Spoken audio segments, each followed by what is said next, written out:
नमस्कार मैत्रिणींनो, मी अश्विनताई तुमचं माझ्या यूट्यूबमध्ये स्वागत करत आहे. आज आपण करणार आहोत साजूक तुपातले बेसनाचे लाडू.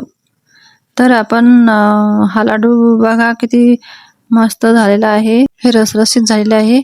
आणि मैत्रिणींनो, हे माझे नवीन चॅनल आहे ज्यामध्ये तुम्हाला मी नवनवीन रेसिपी बनवून दाखवणार आहे.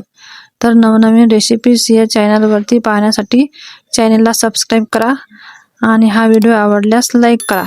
तर आपण आता रेसिपीला सुरुवात करूया.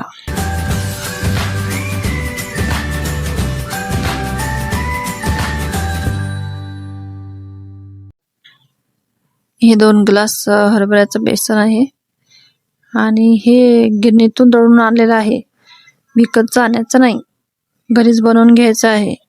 आणि हे खूप असं बारीक पण दळायचं नाही, थोडं असं जाडसर दळायचं. आणि हे लाडूसाठी आपल्याला पुऱ्या बनवण्यासाठी पुऱ्या बनवायच्या आहे आपल्याला याला. नंतर आपण पिठामध्ये 1 चमचा साजूक तूप टाकून घेऊ, खाण्याचा रंग टाकून घेऊ आणि ते असं कालवून घेऊ. असं कालवून घेतल्यावर थोडं थोडं पण कालवून घ्यायचं पूर्ण असं. नंतर थोडं थोडं असं एकजीव झालं पाहिजे. ते थोडं साजूकच तूप टाकलंय, थोडं थोडं पाणी टाकायचं. आता थोडं थोडं टाकायचं आणि थोडं थोडं मळून घ्यायचं. जास्त घट्टसर बी नाही भिजवायचं आणि पातळही नाही झालं पाहिजे. असं पूर्ण एकजीव करायचं ते. आणि थोडं थोडं पाणी टाकून आपला गोळा तयार करून घ्यायचा आहे. आपण हा असा आता गोळा भिजवून घेणार आहोत. आणि आपलं कसं घरचंच बेसन पाहिजे आपल्याला, विकतचं नाही पाहिजे. आणि थोडं थोडं पाणी टाकून आपला गोळा आता भिजवून घेत आहोत. आता आपला गोळा भिजवून झालेला आहे. आता आपण याचे पुरीसारखाच गोळा घ्यायचा, थोडा थोडा पुरीला घेतो तेवढाच गोळा घ्यायचा आहे. आणि आपण त्याची बघा कसा गोळा झाला आहे. पुरीला घेतो तेवढाच गोळा घ्यायचा आणि पुरीसारखीच पुरी लाटायची. जास्त जाडसरही नाही पातळही नाही. आपल्याला तळून घ्यायची आहे ते तळून घ्यायचे. तर पुरी लाटून घ्यायची आपल्याला. आता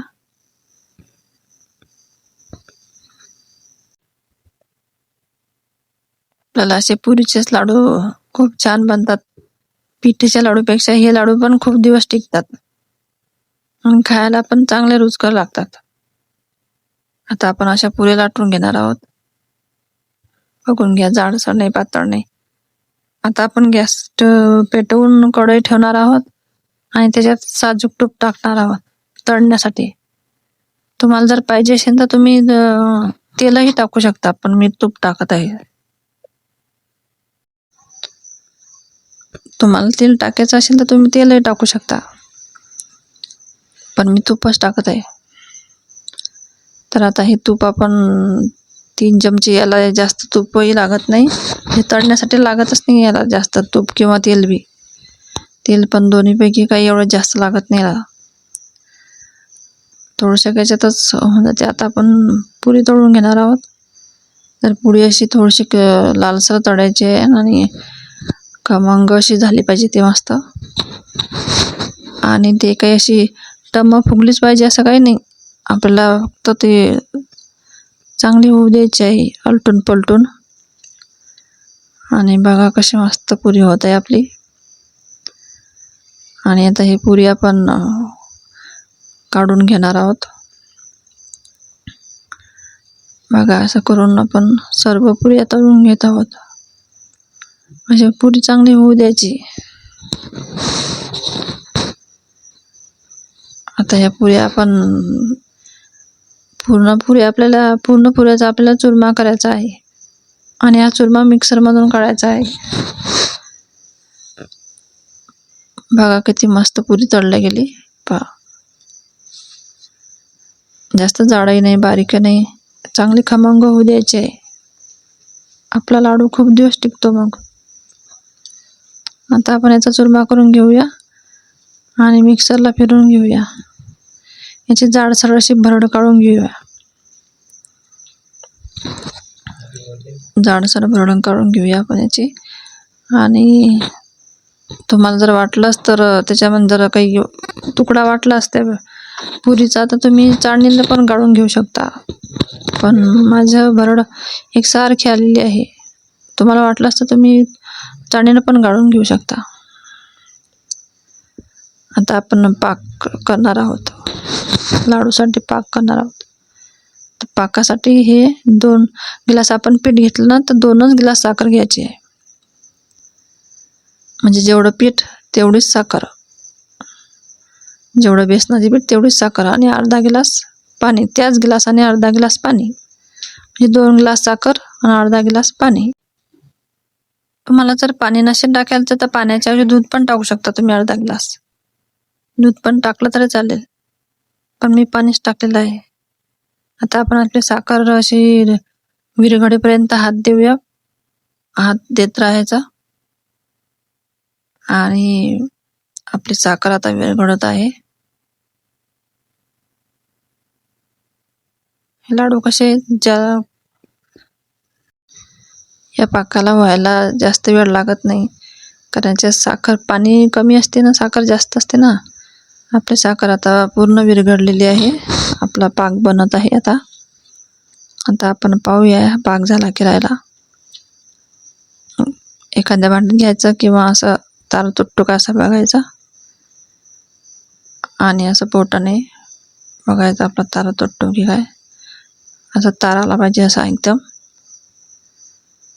तर असं तार आला म्हणजे आपला पाक झालेला आहे. आता आपण गॅस बंद करूया.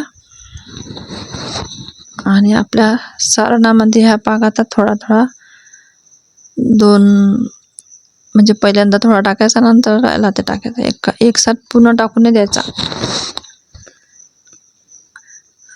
आता बघा किती मस्त दाणेदार झालेलं आहे आपलं सारण.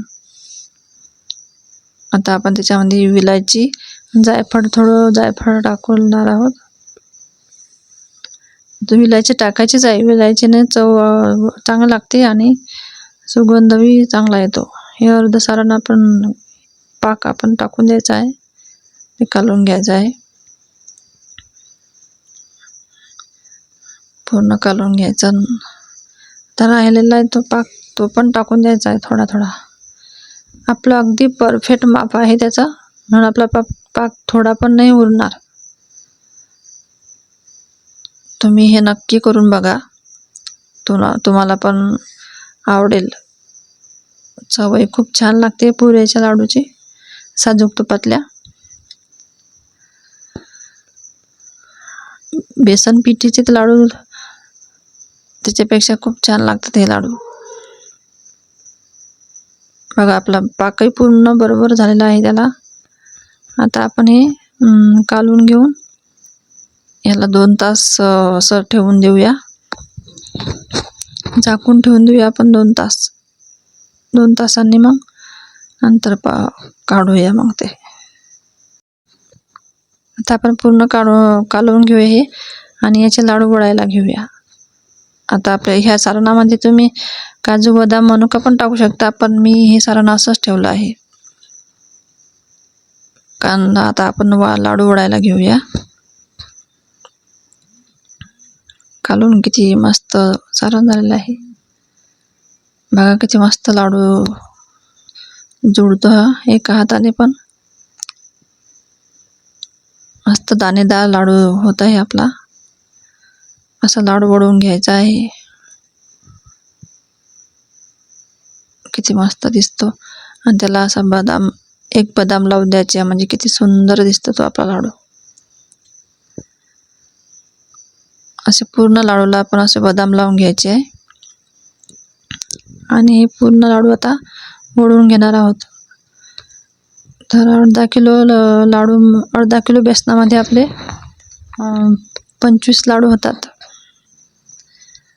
तर हे अर्धा किलो बेसन आहे होतं. आता आपण याला बदाम लावून घेणार आहोत. आता मी दुसरा पण करून दाखवते तुम्हाला लाडू असाच. बघा दुसरा लाडू किती छान झालेला आहे. आणि आपण आता असेच सगळे लाडू बनवून घेणार आहोत. आता आपले 2 ग्लास मध्ये 2 ग्लास बेसनमध्ये म्हणजे अर्धा किलो बेसन आहे ते, त्याच्यामध्ये 25 लाडू झालेले आहेत आपले. साधारण 25 लाडू झालेले आहेत. तर बघा किती मस्त छान लाडू झालेला आहे. तुम्ही पण असेच लाडू बनवा. आणि तुम्हाला व्हिडिओ जर आवडला असेल तर लाईक, शेअर, सबस्क्राईब करायला विसरू नका.